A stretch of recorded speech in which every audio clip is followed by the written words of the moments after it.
Sha-na-na-na-na-na-na-na, sha-na-na-na-na.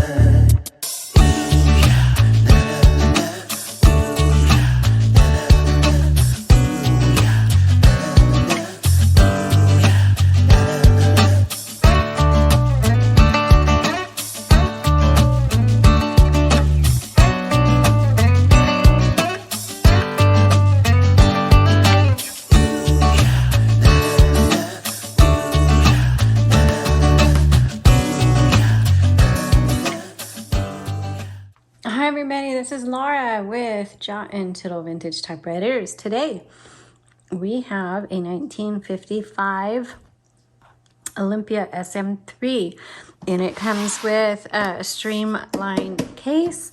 Yours probably does too. So this originally was white. I think it had some issues on the exterior, so my husband repainted it in a very pale, like a mint green.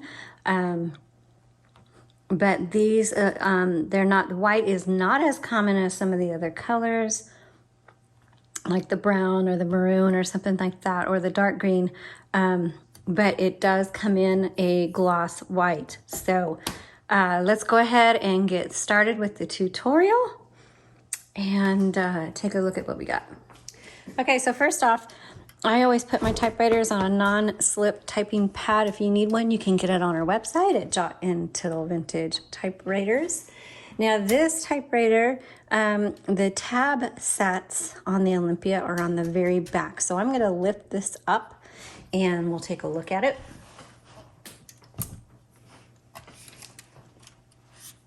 So I know I'm super close here, but there's your tab stops and you just drag and slide or push and slide. Okay.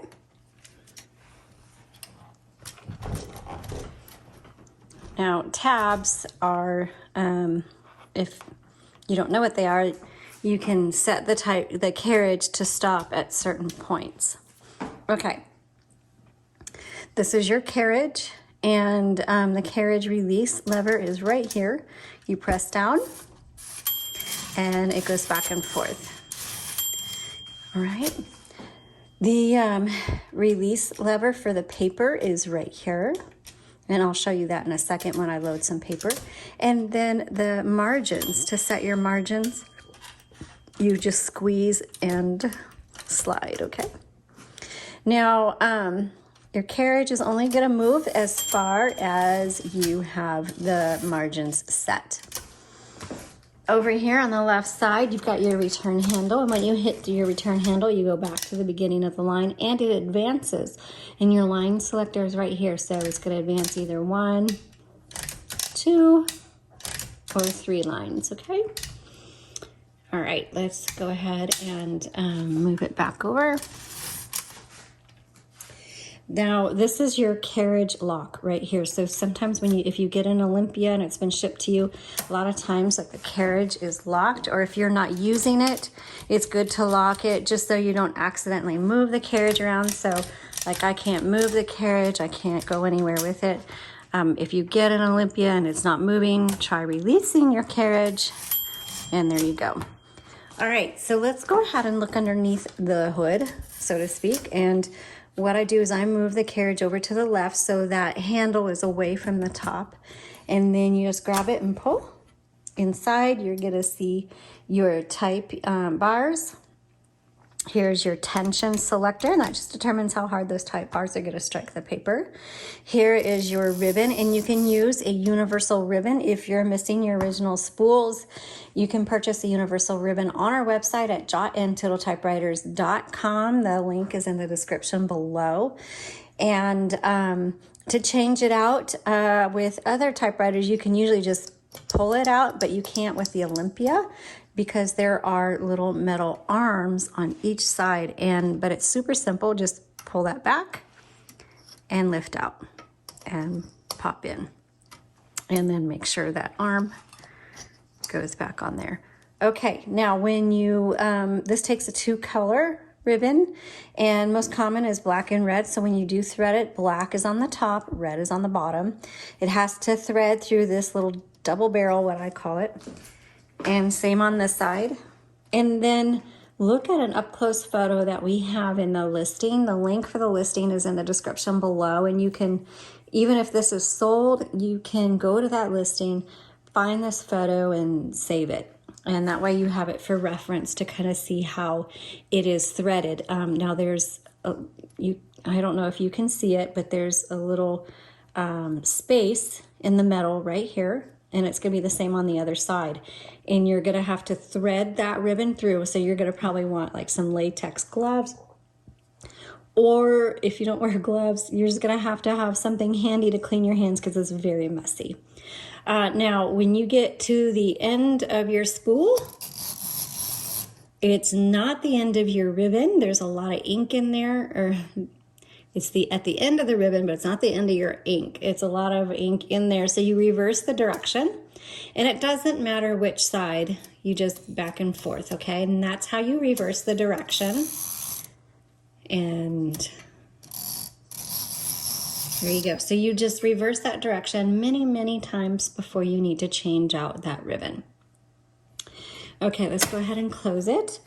One of the ways you know that you need to change your ribbon, you'll be typing and it'll either stop on you, or the font is going to get really faint, or you're going to notice the ribbons like pulling, or it's going to feel weird.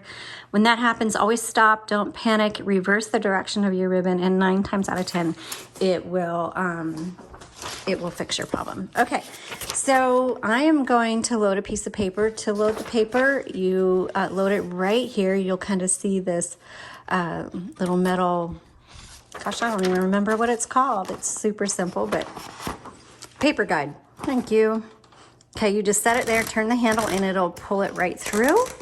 Make sure it comes underneath your bar. You can see it's crooked, so that's where this paper release comes in handy. You pull that forward, adjust your paper till it's right where you want it, and then release. Okay, so now you're all set to start typing. Down here, I already showed you where to set your margins and your tabs, but down here is all of your keys, and you've got your margin release, you've got your backspace, and you have your tab. So tabs, you can see where they're set. You've got your shift lock. Shift release is just pressing that shift again, space bar. Let's show the margin release. So testing the margin, and there's that bell. That bell is saying, hey, now you're at the end of your margin, you need to hit your return handle. But let's say you want to finish your thought here. Release. Okay, so it's stopped on me. Now, margin release, MR. And I can finish my thought, hit the return handle, and keep going. So that is how you use your Olympia SM3. It's very easy. These are wonderful typing machines. A lot of active writers prefer Olympia just because they're known for how smooth they are. So I hope this helped you learn how to use your Olympia. Oh, by the way, your color selector is down here. Black on top, red on bottom. There's a white in the middle. That's a stencil setting. You're not going to be able to type on that setting. So if your color selector happens to get bumped in the middle and it's not typing correctly, it'll like type either super fine, or it's not going to hit the paper quite fully. Double check your color selector and make sure it's firmly on the black or the red. Okay, hope this helped you use your Olympia SM3, and we'd love to see photos of you with your SM3. Have a great day.